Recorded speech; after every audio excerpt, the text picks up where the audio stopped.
What's up everybody, how's it going? It's back, aka Dan's Great here, and welcome to the fourth part of this adventure in which I try to defeat Final Fantasy VIII using attack only and absolutely no junctioning. It's been a really interesting run so far, quite different from the ones I've done previously. I've been learning a lot and pushing the game to its limits. The series continues to do really well. Thank you all so much for supporting it. I've had a lot of people telling me that they're enjoying watching it. So please remember to drop a like and continue to show the series some love so that I can continue to make series like this in the future. So let's get into it and find out what happened next in this challenge. We are going to kick things off by talking about the ATB issue that I mentioned in the previous episode. If you're unfamiliar with what I'm talking about, you should definitely watch episode 3 and the ATB section on there. Basically, the TLDR of it is that it seems to me like enemies are skipping turns randomly, and this is dictating the flow of battle sometimes, and ultimately it can change the fate of a battle. So sometimes an enemy can literally choose to skip for like 4, 5, 6, 7 turns in a row, and against a party of 3 that can give you a massive advantage. And so this is something I couldn't find any documentation about. Even the Ultimania does not mention anything like this, and so I was completely baffled. I thought maybe it's some kind of glitch or bug or something along those lines, but it seemed to be quite consistent across the game, and it happens across different platforms as well. And so I basically ended the last part explaining to you guys what I found from the ATB, and asking anyone who might have any more information to reach out to me so that we can get to the bottom of this and understand what is going on with the ATB and the turn selection of the enemies. Now, I do believe, because it is so undocumented and something that's not been investigated too deeply, I think, historically, I didn't get an influx of emails or DMs or anything like that explaining things to me, but I did have one person give me some insight which I think can basically help back up what we've been observing and talking about already. So shout out to Justin from FFX He was very kind and took time to email me and explain some things about the early Final Fantasies ATBs that he believes probably also applies to Final Fantasy VIII. So I'm not going to get too deep into it because this might not be conclusive. Justin is a specialist in Final Fantasy VI, he's a ROM hacker, and he's basically, just like P. Birdman did for Final Fantasy X, he's dissected Final Fantasy VI all the way down to the atomic level and has learned probably everything there is to know about the game mechanically. Now, it's his belief that what he's observed in Final Fantasy VI also applies to the earlier Final Fantasies that have the ATB system. And so what I will do primarily, I will share the screenshot of the email for people that really want to dig through each line of code and stuff that he sent me. And so what Justin did was use an enemy in Final Fantasy VI as an example and basically showed me the flow of battle and the ATB and the mechanics for this particular enemy, so that he could show me that in Final Fantasy VI, it is the case that when the enemy's ATB fills, there is a chance of it doing nothing as well. So basically he shares the information that he can, and then while explaining it, he has a small paragraph where he says, first it says random, spell, N cross, or special, or nothing. So it's 3 options, 2 of them are moves that you see and that take place, and 1 of them is nothing. This means when it gets to that line, it will pick one of these 3 options. It will either cast N cross, use its special attack Mornstar, or it will do nothing. The next time its attack sequence comes along, it will either do Ice 2, Mornstar, or nothing. Then the next turn, L Pearl, nothing or absolute 0. It's straight up a 1 in 3 chance each time of choosing to do nothing. Then he goes on to say, Final Fantasy ATB games have always done this because it allows battles to be more random and unpredictable while also keeping players on their toes. So according to this information from Final Fantasy VI, it's become even more clear that yes, it is part of the game's structure and mechanics for there to be a random element of the turns and whether or not an enemy actually takes an action when the ATB is filled. Now unfortunately we don't have this specific kind of analysis of Final Fantasy VIII, and Justin also said that they could not find anything to do with this online either. So once again, the call is out there.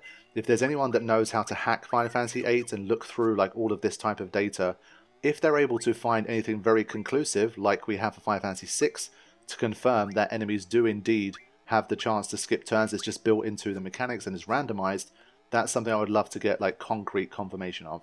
But at this stage, based on what I've observed with my own eyes, what I've seen from the cheat table ATB in real time, and based on what Justin sent me as well, I think the evidence is very strong that yes indeed, in this game, and probably in all of the early Final Fantasy games, there is a chance that when the ATB is full, Unless there's something absolutely hard-coded that an enemy needs to do, like that's time-based or trigger-based, then there is a chance that it could do nothing. And so this is super important, and sometimes you are going to observe fights where enemies will sit there for a long time. It seems to be something that's built into the game, and as he says, it allows the battles to be more random and unpredictable, while also keeping players on their toes. So before moving forward, I wanted to update you guys with some more information that I received about this. And so with that, we can now continue the run and talk more about what happened next.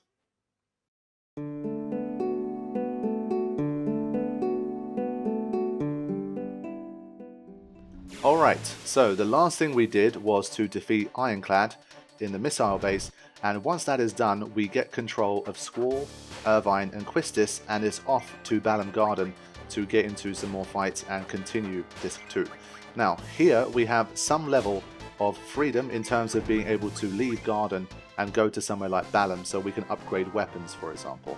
And at this stage I started to obviously pay a lot more attention to, can I upgrade weapons and what can I do about that? So I'm not going to waste too much time because these are very dense episodes and there's still a lot to talk about. I think you guys get the deal. I've shown you a lot of the structure and hopefully I've presented things in a clear way. And so you're going to get much more abridged versions of what I'm doing in terms of the weapon upgrades. I will show you guys what I upgraded and which items are needed for that and which enemies you have to defeat. And if I haven't shown that enemy be defeated, then I will show a little kind of preview box in the corner to show that enemy being defeated with the party that I have as proof that it is possible to get these particular things. So at this point, basically I had a couple of upgrades that I could make. The first was to upgrade Irvine's weapon to a Ulysses, and for that I needed a bomb fragment. And so bomb fragments can be farmed from bombs, and we definitely encounter those throughout the story, so it should not be too hard to basically make sure you have some bomb fragments in your inventory. And that was weapon number 1, and weapon number 2 was for Quistis. We gave her a small upgrade to the Slaying Tail.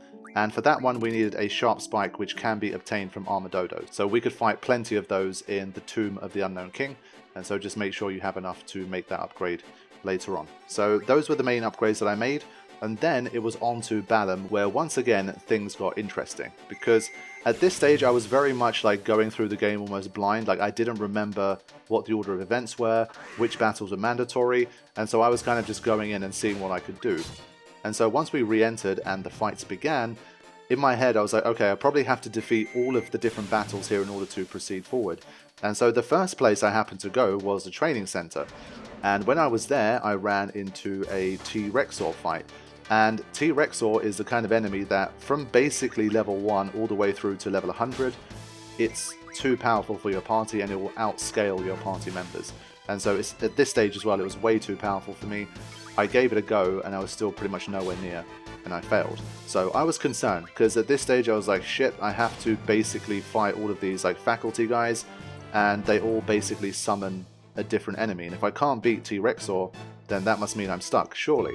And so again I was starting to think, oh crap, I think I failed. This is the part where we have to do something differently, because not only is there a T-Rexor, but there's also a Grendel to fight. And as I've mentioned, Grendel, once you go over level 20, the scaling becomes horrible because he gets a moveset that's just really deadly and difficult to deal with. And so it's very, very difficult to beat a Grendel, if at all. But then, thankfully, I found out that these fights were not all mandatory.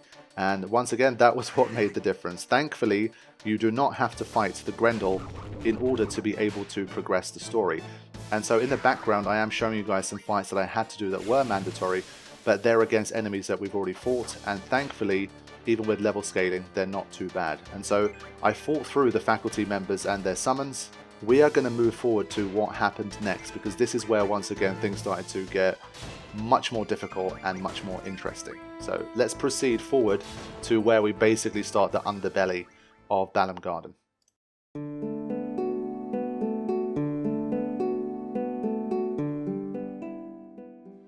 So I did find this bit amusing because the game literally gives you a tutorial about if you junction fire elemental, magic battles should be much easier.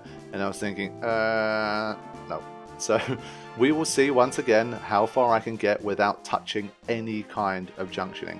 It's already kind of crazy that I've made it this far, but we are continually pushing the limit, and that absolute wall is definitely approaching. but we're still moving forward with this particular restriction for now.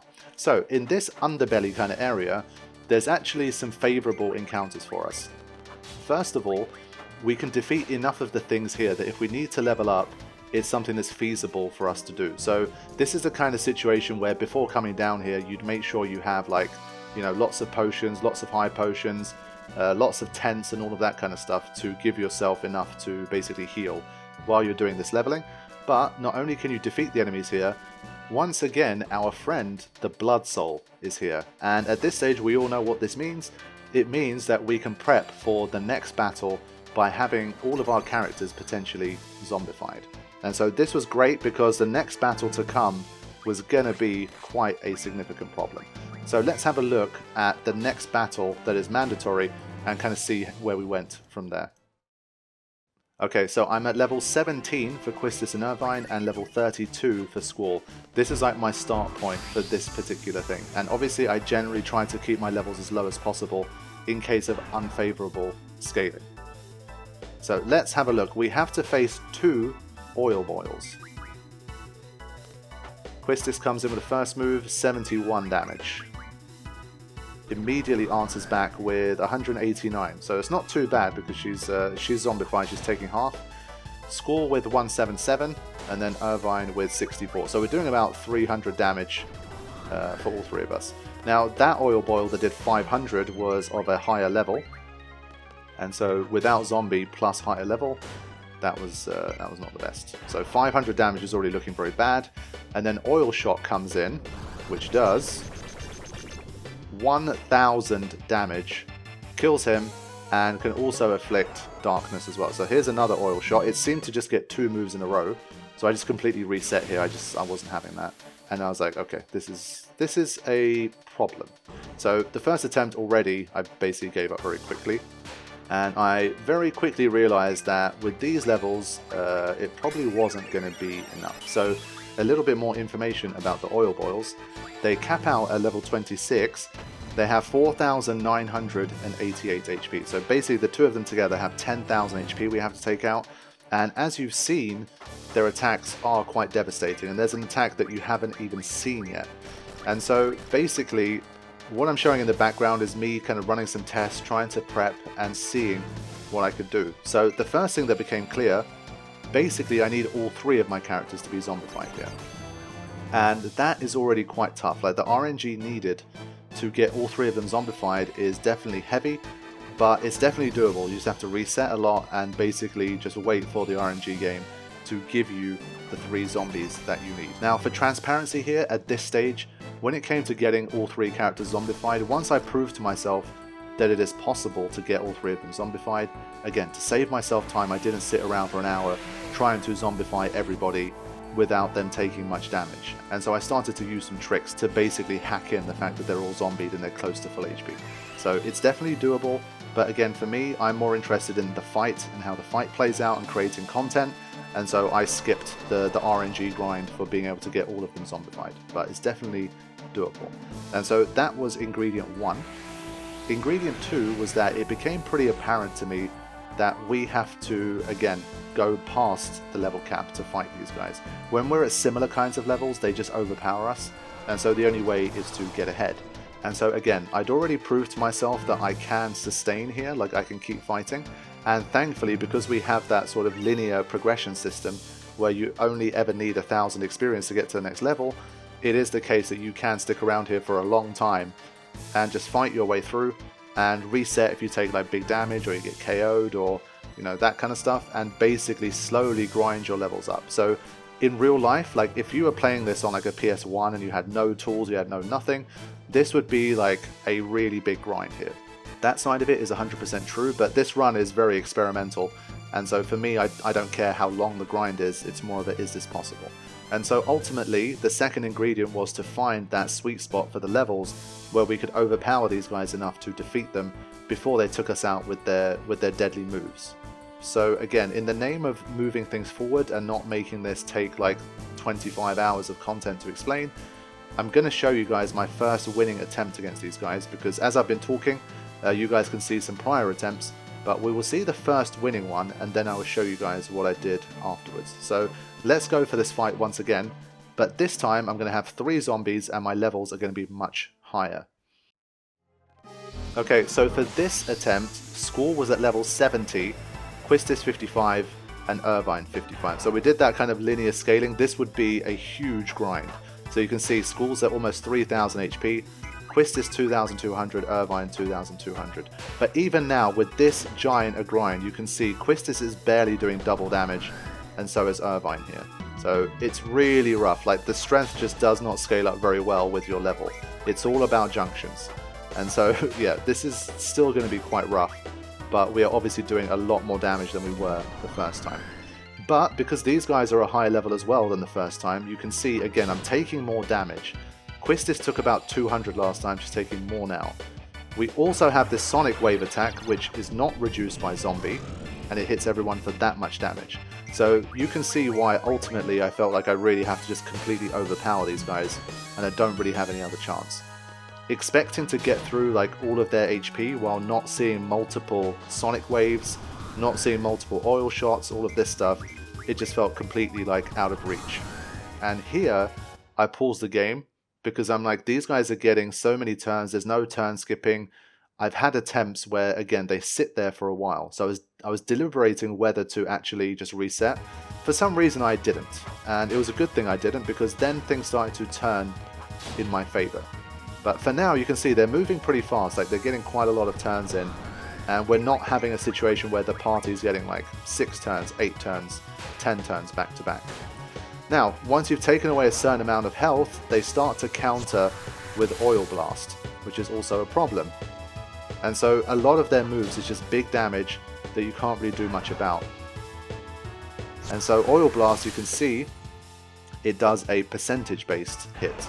And so it can't kill you, but it can really wear you down and start to make you much more vulnerable to dying from the other moves. So I'm trying my best to obviously keep the momentum going, and I'm trying to make Squall attack the other Oilboyle so that he doesn't get hit with the counter attack. So that's the general idea here. Irvine and Quistis trying to finish off the Oilboyle on the right, and Squall wearing down the one on the left. So the less Oil Blast we take, the better. Once again, there is an RNG involved here. How many times are you going to get hit with Oil Blast? It really depends, but we're trying to obviously avoid it as much as we can. But you can see the Oilboyle on the left has just been sitting now. So this is one of those times where it's skipping a lot of turns. It hasn't done anything for quite some time, and this helped to turn the battle. So that Oilboyle's gone, and it's 3-on-1 now. So the skips become a lot more favorable, obviously, when you're 3-on-1. So let's see if we can finish the job here. It's just sitting there. It's been sitting there for a long time. And we're finally starting to get some momentum.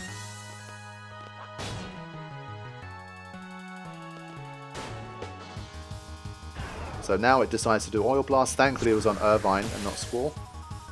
Obviously we want Squall to survive for as long as he can. And then now it started moving. The oil shot comes in. Can Irvine survive? Just about. But he did get hit with darkness this time.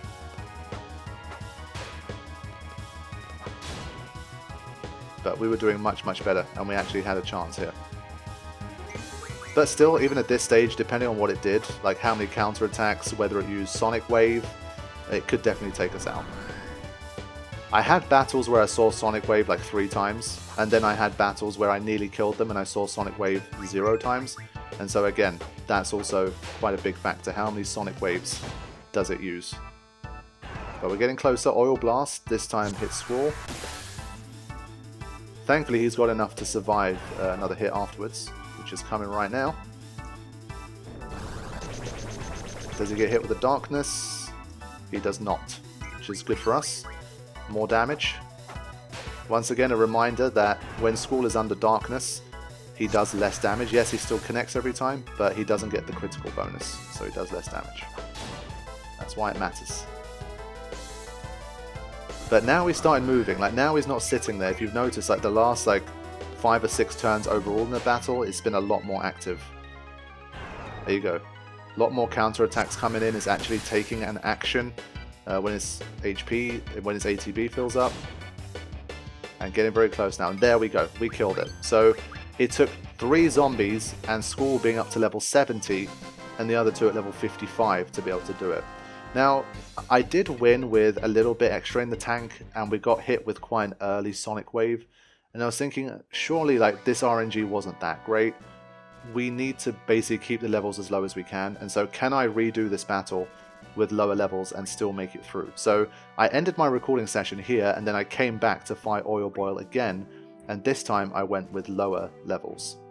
So this like level 70 was just to prove that yes, I can definitely overpower it enough to win, but I wanted to try to find that, again, that sweet spot where I don't need to rely on like superhuman RNG, but I can keep my average as low as I can. So this is the setup that I had. Again, 3 zombies.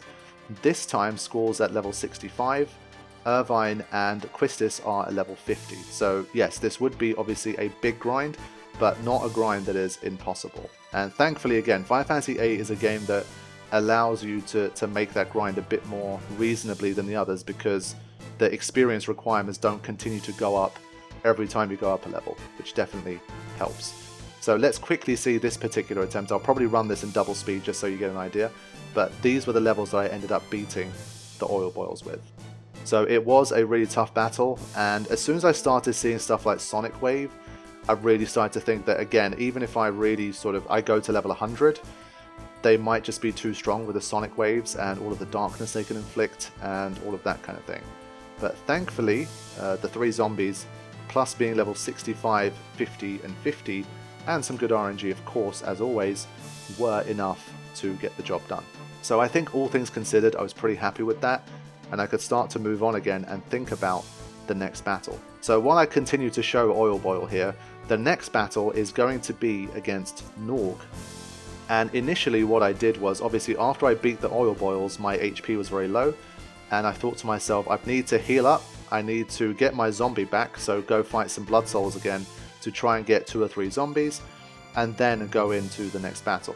Now, I spent maybe like 15-20 minutes on this. I did try to, again, legitimately try to get at least 2 zombies and stuff like that, but I then later realized that NORG is completely magic based, so there's absolutely no point in getting zombie before this battle. So what I should have done is basically just defeat the Oilboyles and move straight on towards the NORG fight.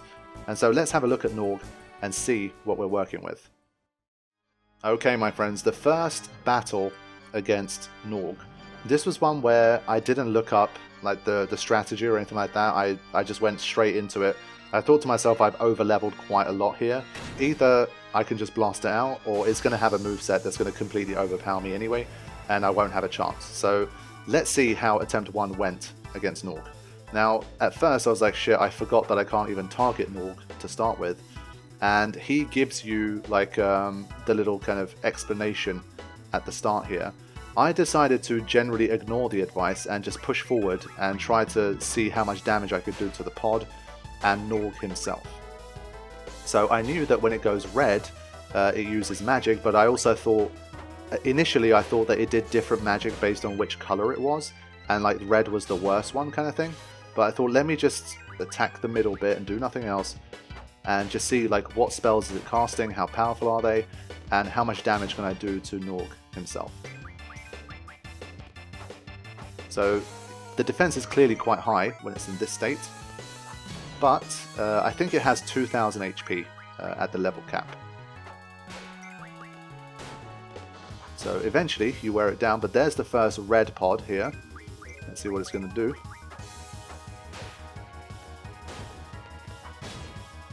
NORG should be coming out. There he is. Boojaroo. Okay. So let's see what he can do.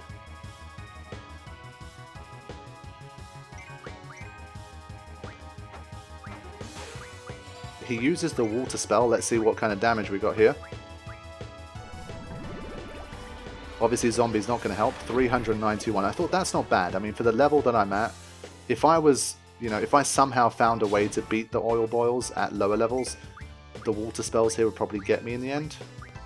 And so here, like, I basically played this battle completely wrong. I should have obviously been dealing with the pods, but I thought to myself, this is pretty good damage against NORG. Maybe I can just overpower him, and I'd rather not drag out the battle by hitting the side pods first.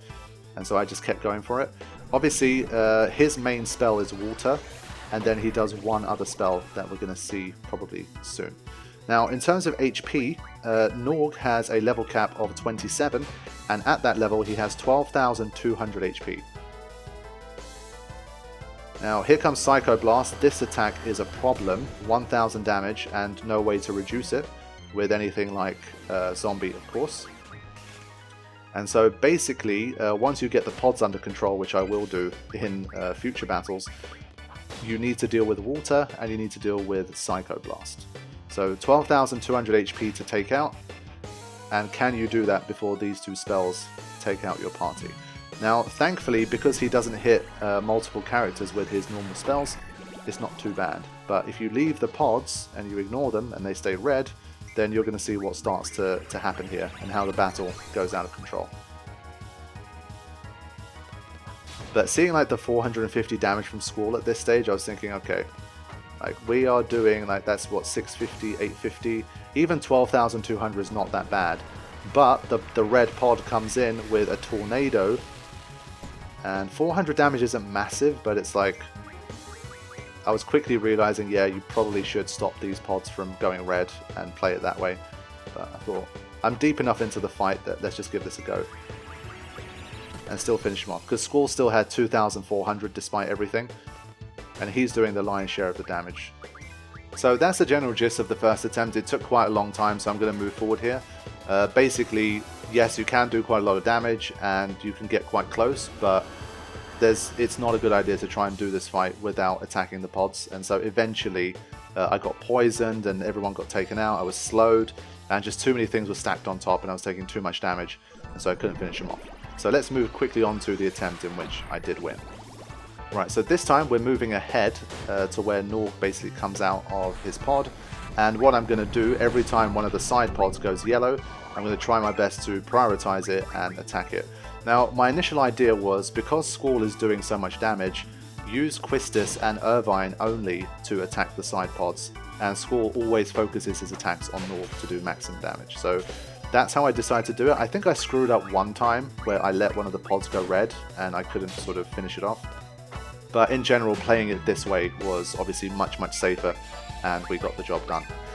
Even though water does about 400 and Psycho Blast about 1000, NORG himself is generally slow enough that it's not too much of a problem.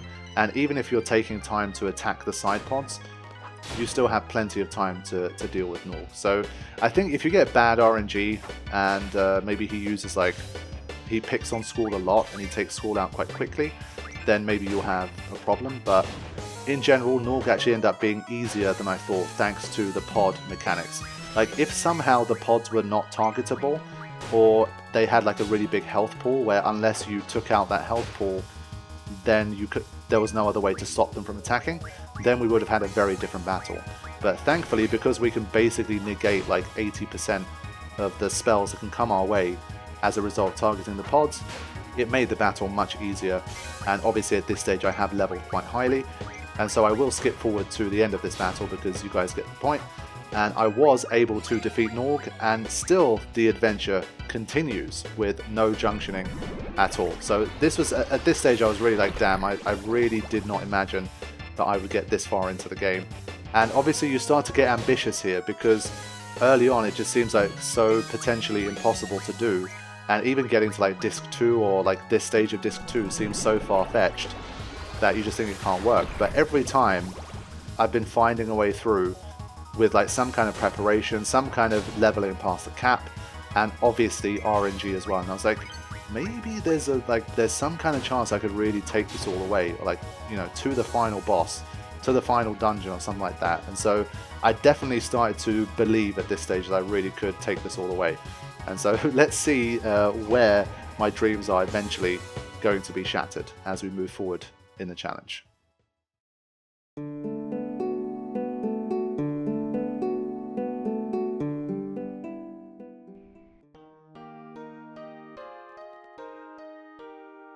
The beautiful music of Fisherman's Horizon.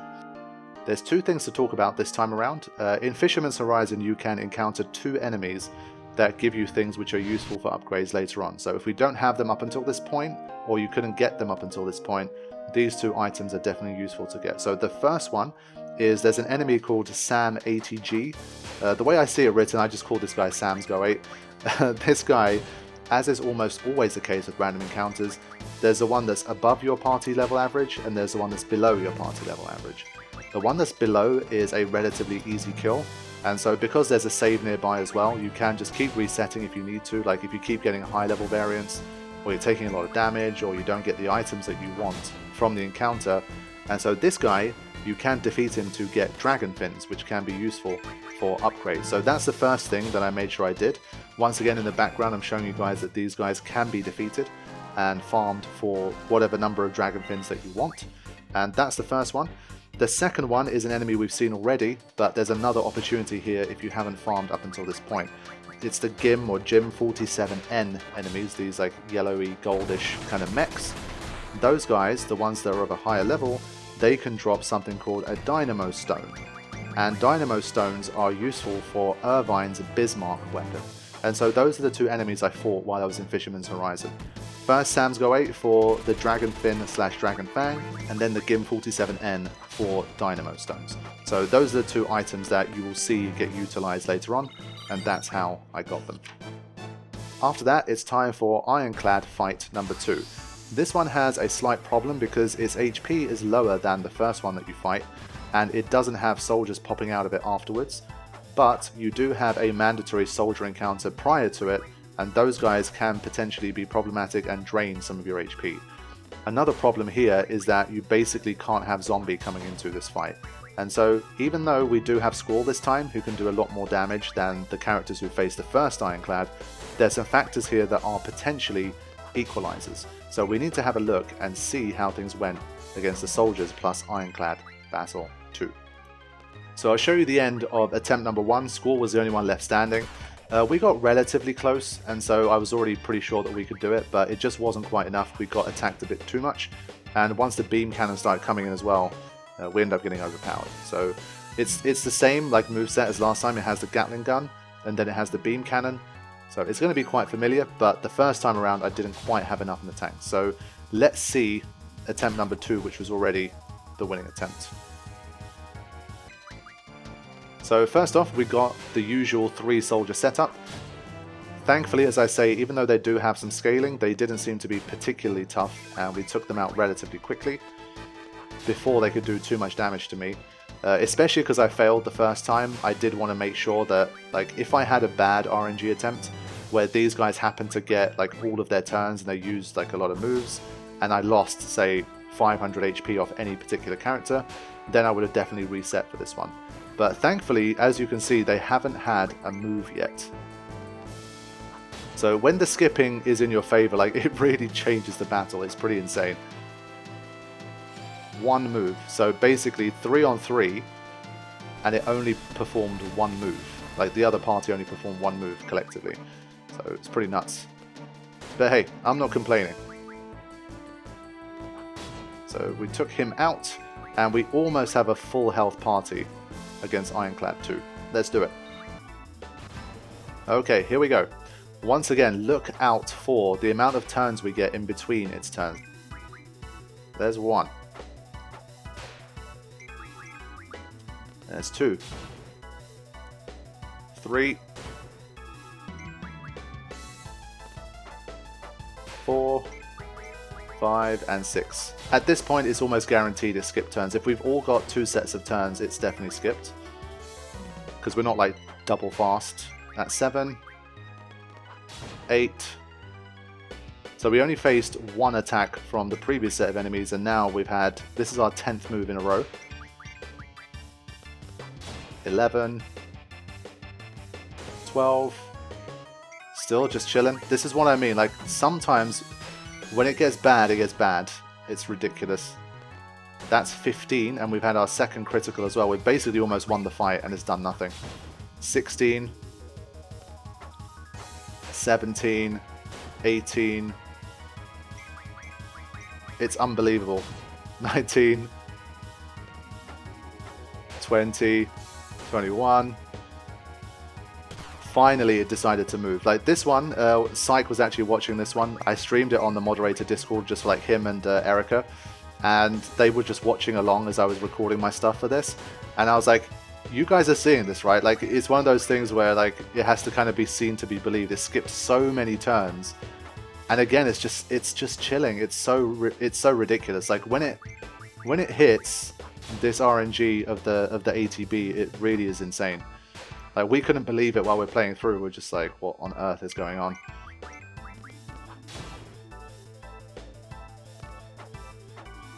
I think it's one move so far, right? Has it done only one move? That's two. It's moved like twice. We've done like 40 attacks or something. It's moved twice. So, yeah. I don't know what to say. Like, sometimes it just happens like this. I'm not going to kind of redo the fight because I felt like it was unfair or whatever. It is what it is. It's just a part of the game. It's built into the mechanics of the game, as far as I can tell. This isn't some kind of bug or glitch or exploit or anything like that, unless someone can prove otherwise. It's just the way the game is built, and sometimes you go on these crazy streaks where the enemy just decides to just keep skipping turns over and over and over again. So yeah, that battle was one of the wildest. In terms of like ATB skips, it was absolutely insane. And I think as of recording this, it was the battle where we had the most obvious amount of turns skipped, I think, in the whole run. So absolutely crazy. But there we go. So the party has been reunited, and we get our freedom once again as we are able to explore the overworld, and we're more able to farm for more items and upgrade a few more weapons before moving on to the next boss on Disc 2.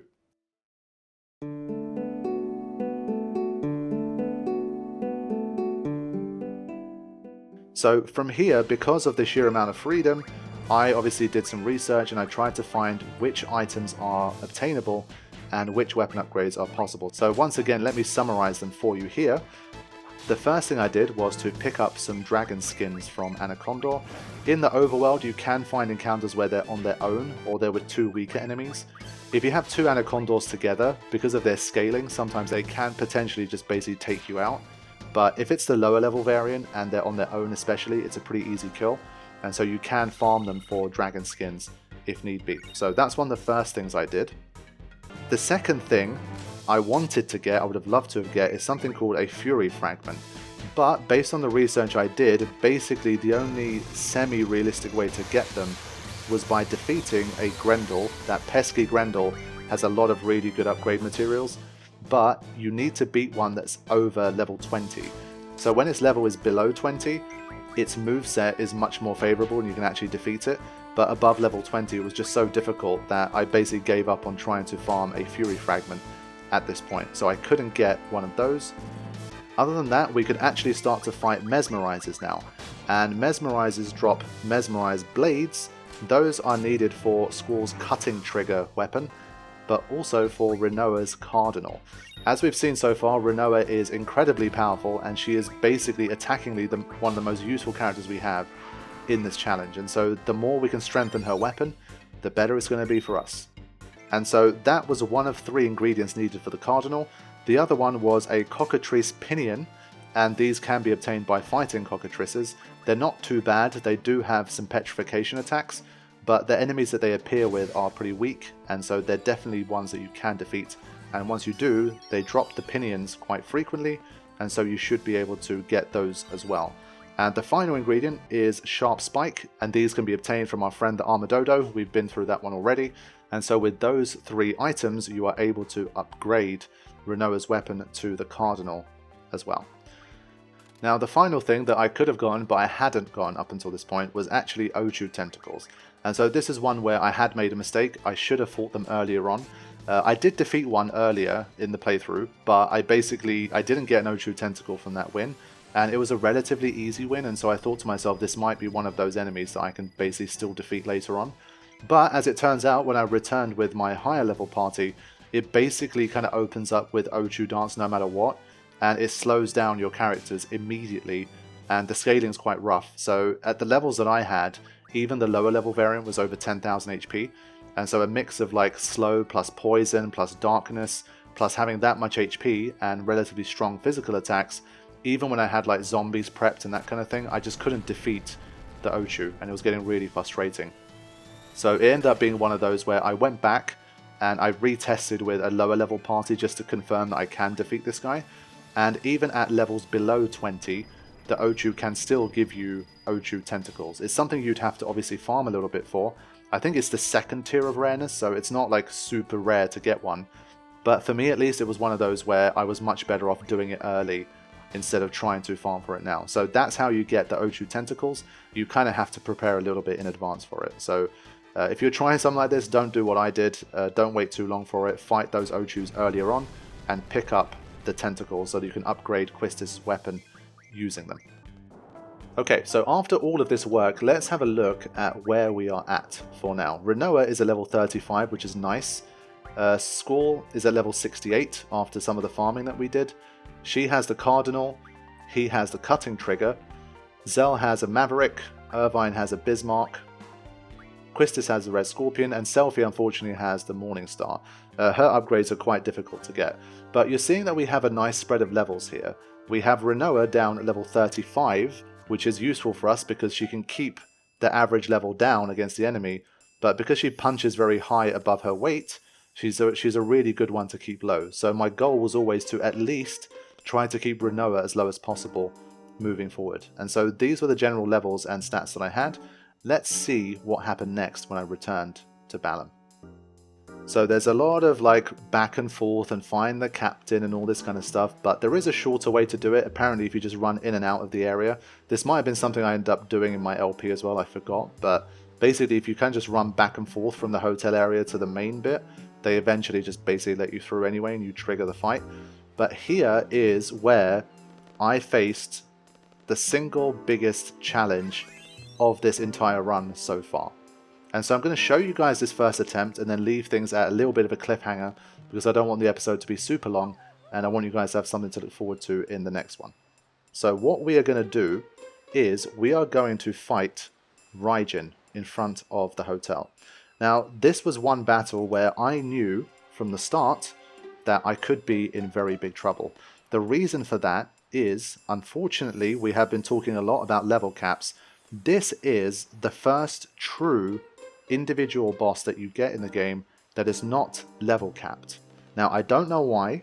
They basically treated him almost like a random encounter here, but he does not have a level cap, which means that at level 100, Raijin has 40,000 HP in this fight. And even if he doesn't have level 100, he scales very unfavorably. Now, it's actually very curious because if you go into the Final Fantasy wiki, it does not show you this particular version of Raijin. I'm scrolling through and the two battles that it shows you for both of them, it appears to cap out at level 29. But this is not the truth. Basically, what you're going to do here is you're going to fight Raijin by himself, and then you're going to go straight into a fight against Fujin and Raijin together.